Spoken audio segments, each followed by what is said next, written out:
વાત સુરેન્દ્રનગરની, જ્યાં સુરેન્દ્રનગર જિલ્લામાં ખનન માફિયાઓ બેફામ બન્યા છે। મૂડી તાલુકાના ભેટ ગામે ગેરકાયદેસર કાર્બોસિલનું ખનન કરતા બ્લાસ્ટમાં ગેસ ગળતરથી 3 શ્રમિકોના મૃત્યુ થયા।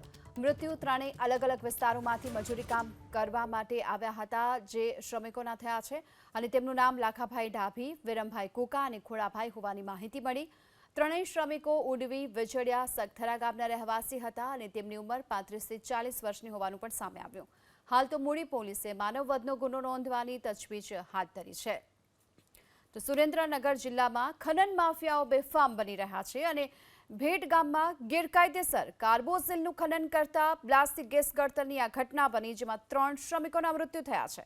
શ્રમિકોના મૃત્યુ પર પડદો પાડવાનો ખનન માફિયાઓએ પણ પ્રયાસ કર્યો હતો અને જે 3 લોકોના મૃત્યુ થયા હતા, આ ત્રણેય લોકોના મૃતદેહને પહેલા તો વાંકાનેર ખાતે લઈ જવામાં આવ્યા હતા અને ત્યારબાદ જ્યારે આ ઘટનાની જાણ થઈ તો ત્યારબાદ સુરેન્દ્રનગર ખાતે હોસ્પિટલમાં અત્યારે લાવવામાં આવ્યા હતા આ શ્રમિકોના મૃતદેહોને અને ત્યારબાદ પોલીસે હાલ તો આ સમગ્ર મામલાને લઈને તપાસ હાથ ધરી છે। બીજી તરફ શ્રમિકોના મૃતદેહને સગે વગે કરવાનો ખનન માફિયાઓએ પ્રયાસ કર્યો હતો અને શ્રમિકોના મૃત્યુ પર પડદો પાડવાનો પ્રયાસ કર્યો છે। જો કે જમીન માલિક અને અન્ય આરોપીઓને ઝડપી પાડવા માટે પોલીસે અત્યારે તપાસ હાથ ધરી છે। ગેસ ગળતરથી આ ત્રણેય શ્રમિકોના મૃત્યુ થયા હતા।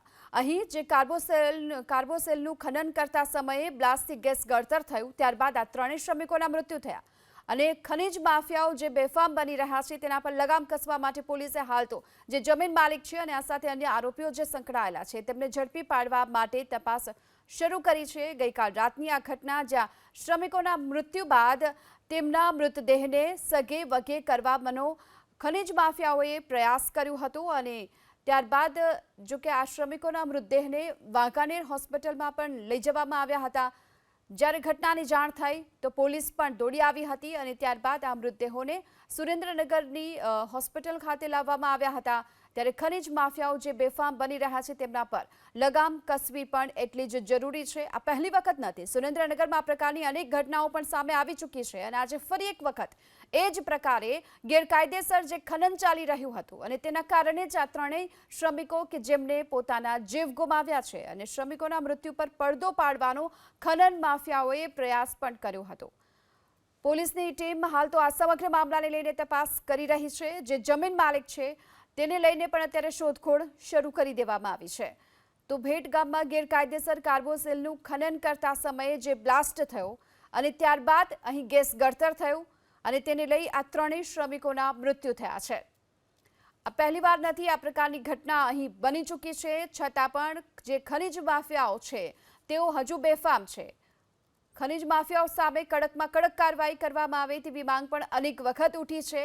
એવામાં ફરી એક વખત 3 શ્રમિકોએ આ ખનિજ માફિયાઓના કારણે પોતાનો જીવ ગુમાવવાનો વારો આવ્યો છે।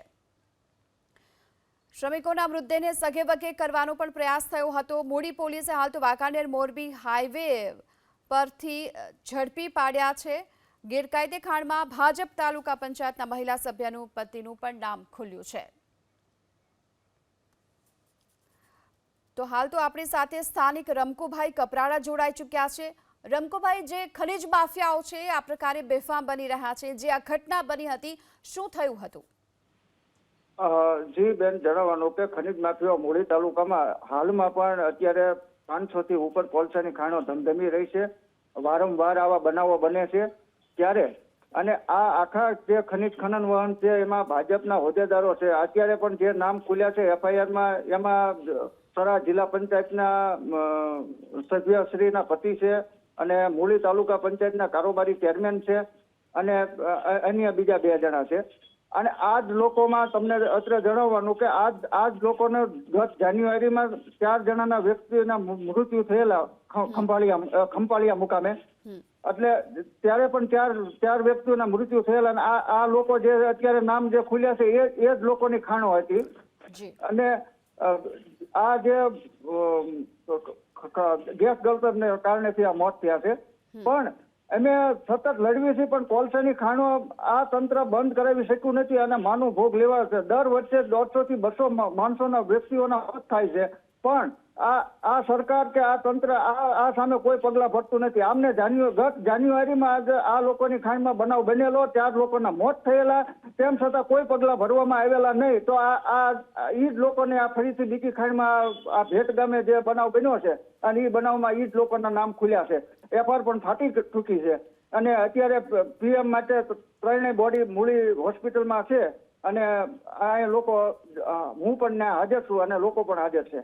જી, અમારી સાથે વાતચીત કરવા બદલ આપનો આભાર. તો જે ગેરકાયદેસર ખાણ જે ખનન માફિયાઓ જે થઈ રહી છે અને તેને લઈ હવે જે એફઆઈઆર નોંધવામાં આવી છે તેમાં સૌથી મહત્વની વાત અત્યારે એ સામે આવી રહી છે 10 જાન્યુઆરીએ પણ ખાણમાં 4 લોકોના મોત થયા હોવાની વાત રમકુભાઈએ કરી છે અને આ સિલસિલો છે અટકવાનું નામ નથી લઈ રહ્યો. તેમણે પણ એ વાત કરી અનેક વખત આ અંગે ફરિયાદ કરવામાં આવી છે. જે ખોલસાની ખાણ અહીં આવેલી છે અને તેને બંધ કરાવવા માટે પ્રશાસન નિષ્ફળ સાબિત થઈ રહ્યું છે. આ આરોપ ત્યાંના સ્થાનિકો લગાવી રહ્યા છે. 10 જાન્યુઆરીએ પણ આ જ પ્રકારે ગેરકાયદેસર જે ખનન ચાલી રહ્યું હતું તેમાં 4 લોકોએ પોતાનો જીવ ગુમાવ્યો છે.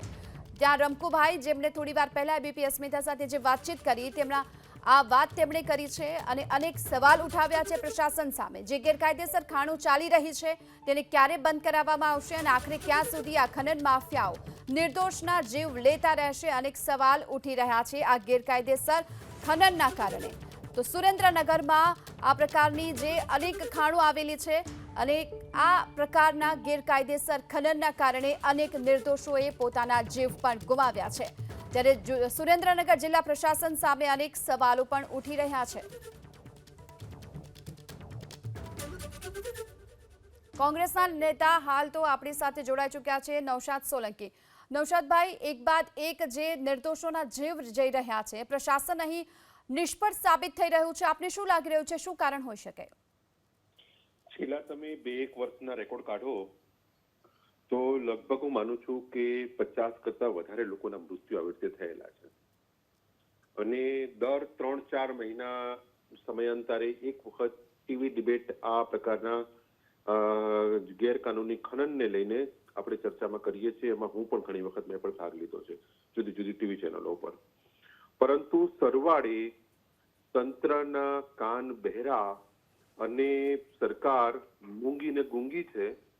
કોઈ જ પ્રકારના એક્શન ક્યારેય લેવાના નથી અને હજી પણ લેવાવાના નથી. કેમ કે આ જે ગેરકાનૂની ખનન થઈ રહ્યું છે તેનાથી એવું કહેવાય છે કે નીચેથી લઈને ગાંધીનગર સુધી લોકોના ખિસ્સા ભરાય છે અને એના કારણે ક્યારેય આ ગેરકાનૂની પ્રવૃત્તિ બંધ થવાની જ નથી. જે પ્રકારે ગુજરાતમાં દારૂ બંધ થવાનો નથી એ પ્રકારે આ કોલસાનું ગેરકાનૂની ખનન પણ થવાનું નથી. 3 શ્રમિકોના મૃત્યુ થયાના સમાચાર સાંભળ્યા, પરંતુ હવે આપણે પણ મને એમ લાગે છે કે નિષ્ઠુર થતા જઈએ છે દિવસે ને દિવસે કે હવે આવા સમાચારોથી આપણને પણ કંઈ ફરક પડતો નથી. કારણ કે આવી ઘટનાઓ વારંવાર બને છે અને તંત્ર કોઈ જ પગલાં ભરતું નથી. જો તંત્ર ધારે 24 કલાકની અંદર આ બધી જ ગેરકાનૂની ખનન બંધ થઈ શકે. કોણ ગેરકાનૂની ખનન કરી રહ્યા છે એની બધી જ જાણ ડિટેલથી જાણ, કેટલા નંબરના કેટલા ટ્રેક્ટરો ચાલે છે, કેટલા નૌશાદભાઈ આપણી સાથે કલેક્ટર કેસી સંપત પણ અત્યારે જોડાઈ ચૂક્યા છે. સંપતજી, જે પ્રકારની ઘટનાઓ અહીં બની રહી છે પ્રશાસન પર અનેક સવાલ ઉઠી રહ્યા છે, તો ક્યારે આ પ્રકારનું જે ગેરકાયદેસર ખનન ચાલી રહ્યું છે તેના પર અંકુશ આવશે અને નિર્દોષોના ભોગ ક્યારે લેવાનું બંધ થશે? બેન, એટલું હું ચોક્કસ કહી શકીશ કે છેલ્લા કેટલાક સમયથી આ પ્રવૃત્તિઓ પર સબસ્ટેન્શિયલી અમે કહી શકીએ કે અંકુશ આવ્યો છે. પણ આવી ઘટનાઓ ક્યાંક ને ક્યાંક બને છે, ખૂબ દુઃખદ છે. અને ગઈકાલે પણ આ ઘટના બની તો તરત જ જે છે પોલીસ દ્વારા આ બધા જ જે કંઈ પણ આરોપીઓ છે એના સામે એફઆઈઆર ઓલરેડી દાખલ કરી દેવામાં આવી છે. અને આ સિવાય જે લોકલ વ્યક્તિઓ આ સાથે જોડાયેલા છે એના સામે પણ કાર્યવાહી થઈ રહી છે. સર, એફઆઈઆર તો દાખલ કરાય છે, કાર્યવાહી થાય છે, પરંતુ શું જે તમામ લોકો નામ જેમના સામેલ છે તેમને ઝડપી પાડવામાં આવે છે કે કેમ? તેઓ પકડાય છે કે કેમ? ચોક્કસપણે અત્યારે અમારી ચાલુ જ છે કાર્યવાહી અને ખૂબ ઝડપથી એ લોકો પકડાઈ જશે. જી, આભાર આપનો અમારી સાથે વાતચીત કરવા બદલ. તો હાલ તો એ પ્રકારની વાત અહીં કરવામાં આવી રહી છે કે 50% જેટલું હાલ સફળ થયું છે પ્રશાસન આ પ્રકારે ગેરકાયદેસર જે ખાણ ખનન ચાલી રહ્યું છે, જે ગેરકાયદેસર ખનન ચાલી રહ્યું છે તેના પર પ્રશાસને સફળતા મેળવી છે, પરંતુ સવાલ ફરી એ જ છે કે હજુ પણ નિર્દોષોના જીવ લેવાઈ રહ્યા છે.